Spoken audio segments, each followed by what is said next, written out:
Hi guys! Welcome back to my channel, and for today's video, pag-usapan natin kasi may mga nagtag sa akin dito sa isang vlogger dito sa Canada na actually hindi siya sa YouTube sa Facebook siya. Sikat siya sa Facebook. Kasi kilala daw nila ako na lagi kong ina-advise na pagdating nila dito sa Canada is magtiis muna, magtiyaga muna sa second hand car. Kasi alam naman natin na nag-a-adjust pa tayo, pero kailangan natin pa rin ng sasakyan kasi nga alam naman natin dito na necessity ang sasakyan, especially kapag nag-i-snow. Madami kasi ang nakakaalam, especially doon sa matatagal na dito sa channel natin, na alam nila madalas na ina-advise ko mag second hand car muna, or talagang kung talagang mapera naman kayo na dumating kayo dito sa Canada from Pilipinas pa lang, talagang may mga businesses na kayo, may mga properties na kayo, at kaya nyo naman talaga mag brand new car. So it's up to you guys. Pero doon sa mga talagang nangarap, nagbenta ng ari-arian, at talagang inangutang pa para makarating dito sa Canada, at sa kasalukuyang nagsisimula pa lamang para sa buhay nila dito sa Canada. So ang pinakamaganda po talaga magsimula muna kayo sa mga used cars.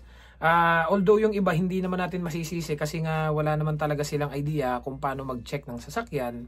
Pero marami naman po kasi dito na kababayan natin na kahit papano pwede nyong malapitan, na marunong kahit papano may idea tumingin ng sasakyan, at the same time pwede nyo pong i-check yung ibang mga nasa YouTube kung paano mag-check ng sasakyan pag bibili kayo, ano yung mga dapat i-check. Kasi ako kahit ganun din po ako hindi naman po tayo mekaniko, pero sa totoo lang apat na sasakyan na ako dito sa Canada. Yun yung topic na maraming nagre-request na, "Sir, pwede mo bang i-discuss sa amin bakit nakaapat na sasakyan ka na dito sa Canada?" Hindi ko pa lang nagagawa ng vlog. Nakaapat na sasakyan na po ako dito sa Canada, lahat po is used cars. Hindi po yun nabenta ng palugi, lahat po yun ay kumita pa. So lahat po yun wala akong naging problema, at lahat ay napakinabangan ko. At the same time nagkaroon pa po tayo ng extra income kahit papano.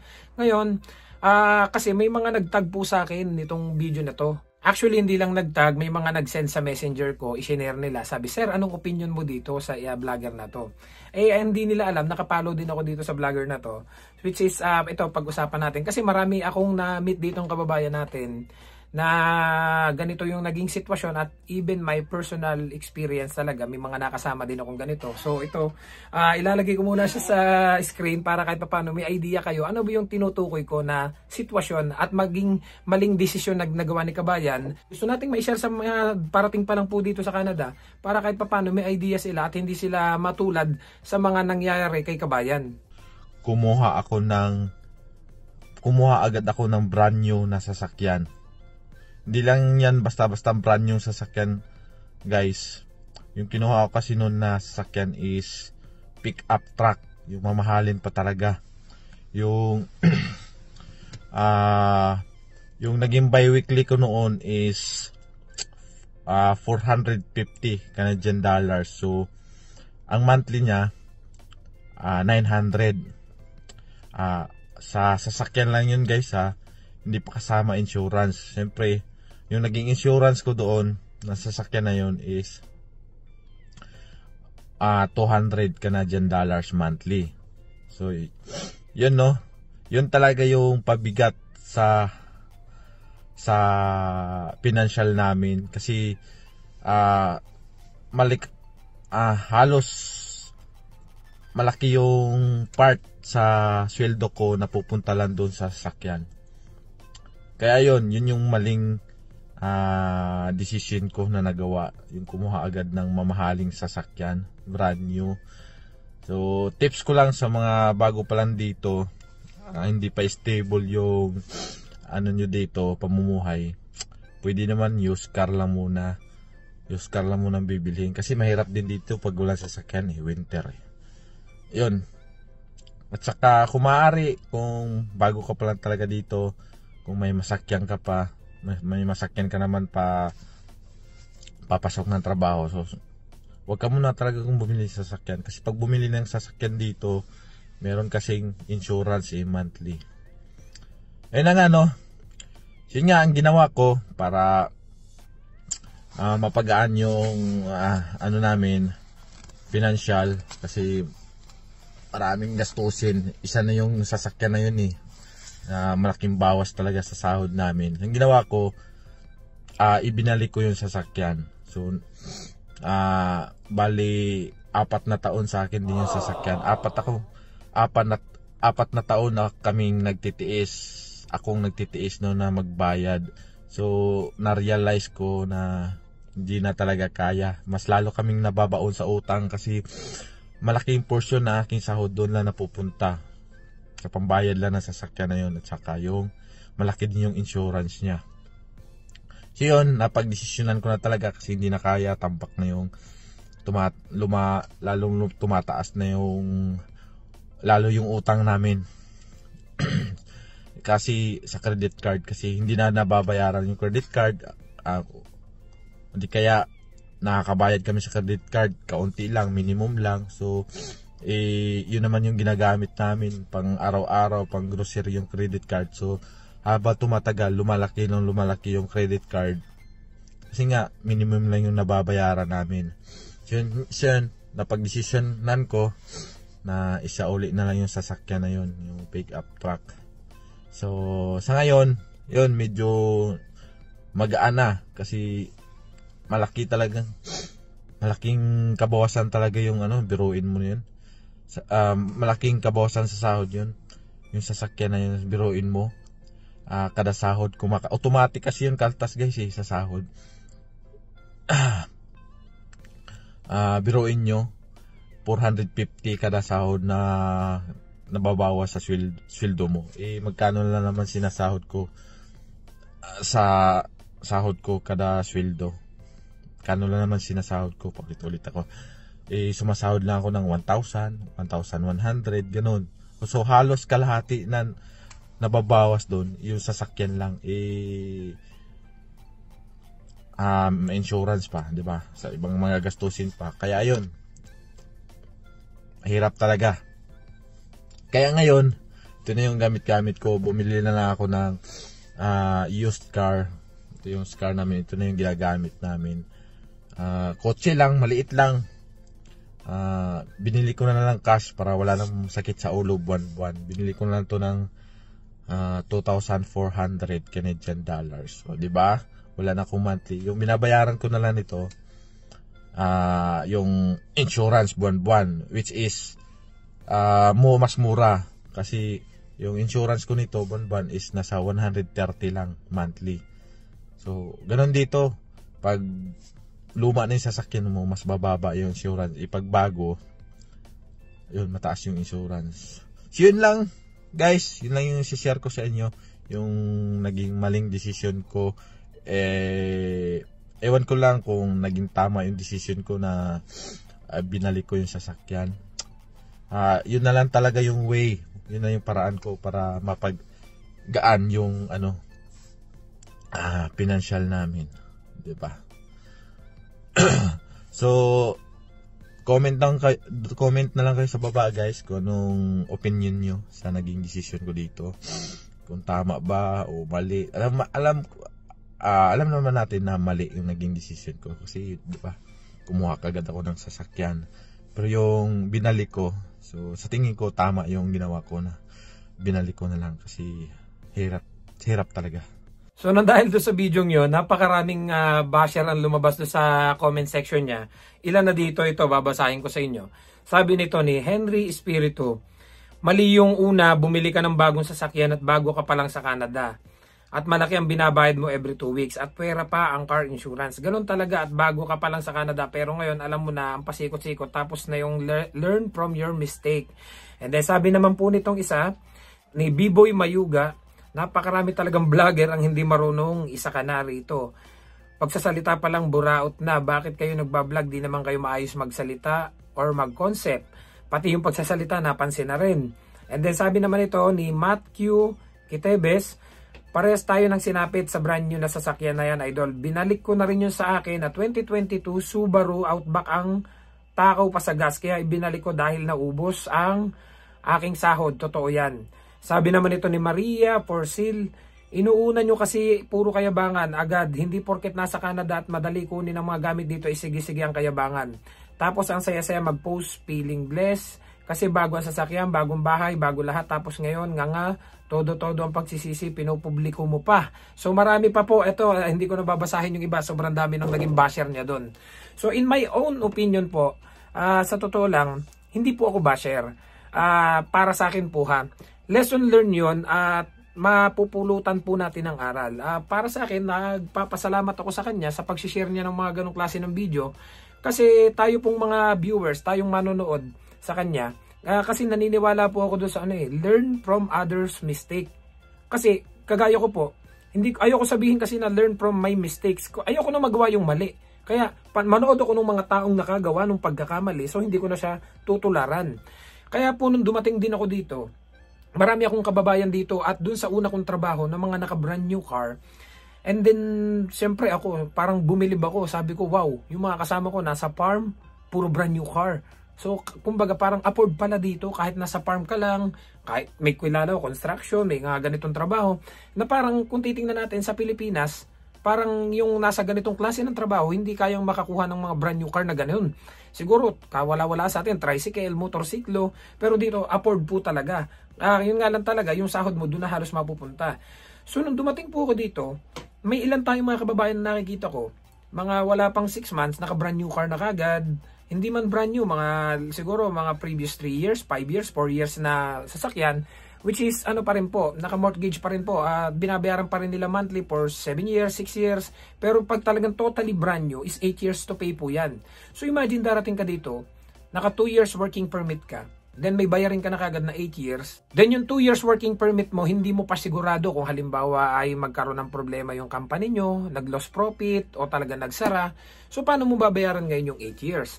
Ang totoo po niyan, itong karanasan ni Jeramel, sa totoo lang, makakatulong po ito sa ilan nating kababayan na pagdating po dito sa Canada, ay magkakaroon sila ng idea, so hindi na nila gagawin. Although marami siya naging basher, sasabihin sa kanya, mali yung kanyang desisyon, para sa akin po talagang mali. At hindi ko kukonsintihin yun, mali po talaga.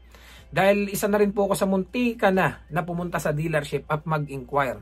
Then nung nalaman ko na ganun pala kalaki yung portion ng sahod ko na mapupunta doon, tapos kailangan nyo munang alamin kung malayo ba kayo sa mga bilihan, kung may masasakyan naman ba kayo, kung kaya pa hong mag-commute, kung may masasakyan kayong kaibigan, pagasan nyo na lang, mag-share kayo ng gas. Kasi pag kumuha kayo ng sasakyan, kahit pa sabihing second hand, may monthly na kayong babayaran dyan Meron kayong babayaran din dyan na insurance. Ngayon, kung kukuha kayo ng brand new, bukod sa monthly yung babayaran na bayarin doon sa sasakyan, for example, ang every 2 weeks nyo is 400, 500. So, total of 1 month is 1,000 na. Then, plus yung insurance nyo, let's say 200. So, kung 200, so total ka ng 1,200 per month. So, halos lahat nung isang 2 weeks salary mo doon na sa sasakyan mapupunta. Kalimitan po dito, yung mga dumarating na 15 per hour, 16 per hour, 17 per hour, sumasahod lang po ng 1,000 per 2 weeks o 1,200 per 2 weeks. So, meron silang sabihin na nating 2,000 to 2,500 every month salary. And then, pag kumuha ka kagad ng brand new sasakyan, kasi ang dami po nating kababayan dito. Porque nakatungtong ng Canada, ang gusto kagad pick up truck. Ang lakas daw makastig, lalaki kagad tingnan. Yung iba naman po, talagang marunong, second hand muna, kahit na 2,000, 3,000 na sasakyan, mahalaga, may pang grocery para may pambili sila ng makakain nila. Kasi yung iba po, dahil nga naka temporary foreign workers pa lang, working permit, hindi pa PR, pagdating dito, babanat ka agad ng truck, wala pa namang isasakay, solo pa lang siya na nagdadrive.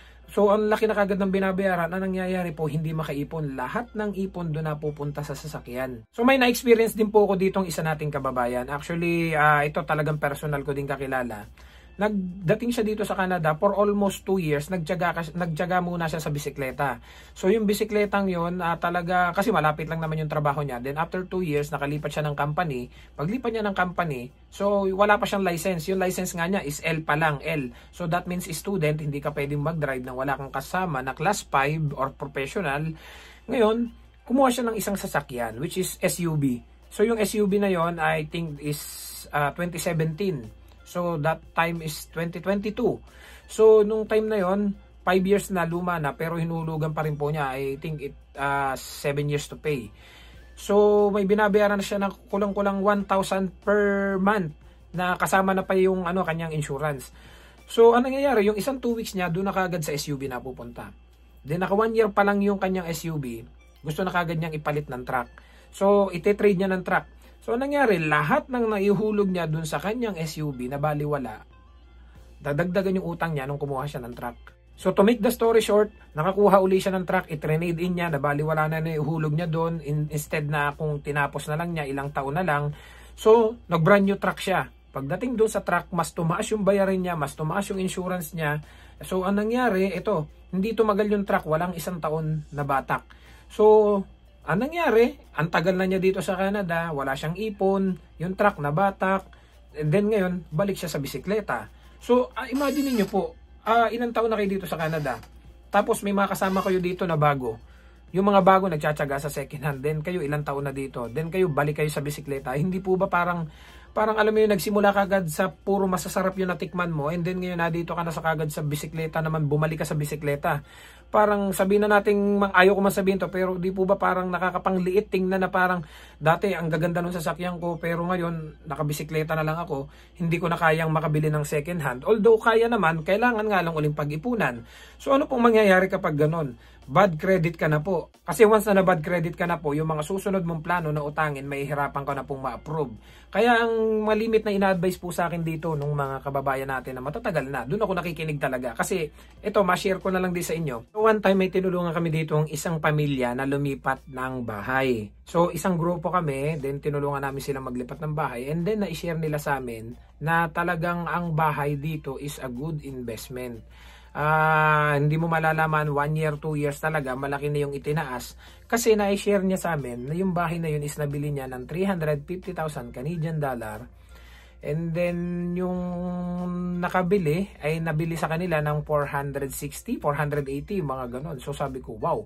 So kung 350 nila nabili, nabenta nila ng 460 or 480 pagkakatanda ko. So panalo na, tubo na sila ng 100,000 mahigit. And then sabi ko, saan po kayo lilipat? Ito yung bahay na nakuha namin is 380.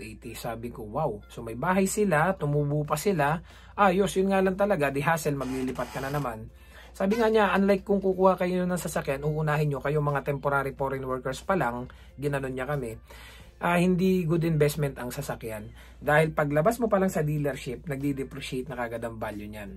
And then yun nga, talagang halos lahat ng ipon mo doon na lang mapupunta sa sasakyan, especially kung wala pa ang pamilya mo dito. So imagine guys, darating po kayo dito, naka 2 years working permit kayo. So hindi pa natin ganun kasigurado kung kayo ay magtatagal doon sa trabaho, kung yung company nyo ay matatag talaga na hindi magsasara, and then kung kukuha kagad kayo ng brand new, tapos 8 years to pay, 7 years to pay, what if nagsara yung company nyo pinapasukan? So kailangan nyo munang maghanap ng panibagong malilipatan para may pang-suporta kayo, pambayad dun sa sasakyan na kinuha ninyo.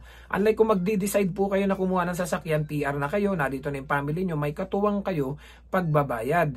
Kasi yung iba pong kakilala ko talaga na mga kababayan natin, hindi pa PR, tapos nag-iisa pa lang naman, ang gusto kagad pick up truck. So nabiyahe siya solo, sarili niya ang gas, pang grocery lang. So imagine niyo po kabayan, wala pa po yung pamilya nyo dito, naka pick up truck na kagad kayo. Ang laki ng binabayaran nyo sa sasakyan, ang gas ninyo, tapos yung biyahe nyo hindi sulit kasi isa lang kayo, wala kayong cashier sa gas. So doon na lang halos mapupunta yung sahod ninyo. Kaya nga po madalas lagi ko sinasabi, mag second hand na lang po muna, or kung kaya nyo mag-commute kasi iba-iba naman po ang sitwasyon ng mga dumarating dito hindi natin masisisi yung iba talaga. May mga dumarating po talaga dito ay malayo sa kabihasnan. Yung iba naman po talaga, kagaya ng ibang kakilala ko, nag-share muna sila pagdating, isang grupo sila, shares muna sila pagbayad ng sasakyan, and then yun nga lang po, ito yung advantage at disadvantage nung nagsama-sama sila ng bayarin sa sasakyan at yung solo mo lang yung sasakyan. Kasi may pangyayari na rin po dito na nagkorpo sila sa isang sasakyan. Nabili nila ng I think 3,500 yung isang sasakyan. So apat sila, nag-share sila dun sa sasakyan, naka-save sila. O maganda po yun. Malaking tipid. Tsaka kung gagamitin nyo lang siya sa pang-grocery. Pero may mga nakasama din po kasi akong ganito, na doon sila nagkagalit-galit kasi nag-share sila ng pambayad doon sa sasakyan para may pang-grocery sila. So merong kanya-kanya gustong gumamit siya. Siyempre gusto ma-experience ng isa, gusto ma-experience ng isang mag-drive. Merong isa linis ng linis, merong isa namang gamit lang ng gamit. Merong isa masipag magpagas, meron namang isa ayaw magpagas. Ibabalik wala na halos gas. And merong pagkakataon naman po may lakad yung isa tapos gagamitin, so doon nagka-problema. Kaya kailangan pag-usapan nyo po munang mabuti kung itong sasakyan na to na gagamitin niyo, kung kayo mag-share, kung itong sasakyan nito ay gagamitin ninyo, pang grocery lang talaga. Kung yung mga personal lang lakad ay kailangan po ay talagang babalik siya sa oras na kailangan nyo sasakyan, kasi baka doon kayo magkasira-sirang magkakasama, baka magkakabatch pa kayo darating dito o baka magkakatrabaho kayo, ay doon kayo magkakaroon ng problema, baka hindi na kayo mag-imikan dahil lang sa sasakyan. Kaya yung iba po ina-advise kung kaya mo namang magsulo kahit 2,000, 3,000, 5,000, ay suluhin mo na para wala kang walang masasabi yung iba. Gawin mo man kahit na dyan sa sasakyan mo, ay sa'yo yan, walang makikialam. Kaya nga madalas mga kabayan, sinasabi ko po na sa inyo, delayed gratification. Tsaga po muna, pagtitiis po muna, wag yung pagdating dito sa Canada ay magse-celebrate kagad tayo na parang, gift to myself kasi nakarating ako dito sa Canada. Nagtatrabaho naman ako. So gusto ko brand new kagad. Pag-isipan nyo po munang mabuti kung nararapat na ba. Wala pong masamang kumuha ng brand new. Lahat naman po ay pangarap nating makakuha ng brand new. Sino bang ayaw ng brand new? Napakasarap maka-experience ng talagang bago, ikaw ang nag-unbox, ikaw ang unang gumamit, ikaw ang unang humipo, ikaw ang unang umupo, ikaw ang unang nagpaandar. Pero kung kayo po ay mahihirapang pagbabayad, ay ibang usapan na po yun. Kung yun po yung nagpapabigat sa inyo para makausad kayo sa inyong mga application, PR application, pagkuha ng inyong pamilya, ayun po yung magpapahirap sa inyo para kayo makapag-proceed sa magandang future dito sa Canada. So dun sa mga nag-send sa akin ng video ni Jeramel, ang masasabi ko lang po sa kanya, hindi ko para i-bash siya. Para sa akin, oo, mali yung desisyon niya. Pero nakatulong sa mga kababayan natin na darating po dito sa Canada para kahit paano maiwasan yung mga maling desisyon. Kasi sa totoo lang po ako, marami din po akong maling desisyon. Kaya alam ko makakatulong ito doon sa mga kababayan natin para kahit paano pagdating nila dito, alam nila yung tama at mali nilang gagawin na desisyon. So hopefully nakatulong guys itong video ito, at shoutout nga pala kay Jeramel in Canada. I-follow nyo nga pala guys yung page niya, Jeramel in Canada. Magaling tong taong to, kaya nga lang talaga maraming basher. Feeling ko naman minsan kasi inaasar na lang din niya yung mga tao. Kasi kahit naman papano, na-PR na siya. Yun nga lang talaga, marami siyang basher na babasa ko din talaga. Pero sabi nga nila, hindi kasi sikat nang wala kang basher. At saka alam ko naman kumikita na rin siya malamang doon sa kanyang reels. Kaya kahit papano, malaking tulong doon sa kanyang extra income. So guys, see you sa next vlog. Maraming salamat sa panonood. I love you all. God bless. Don't forget to subscribe, like, and share this video para kahit papano may idea yung mga kababayan natin na nagbabalak makarating dito sa Canada. So see you guys sa next vlog. I love you all. God bless. Bye-bye.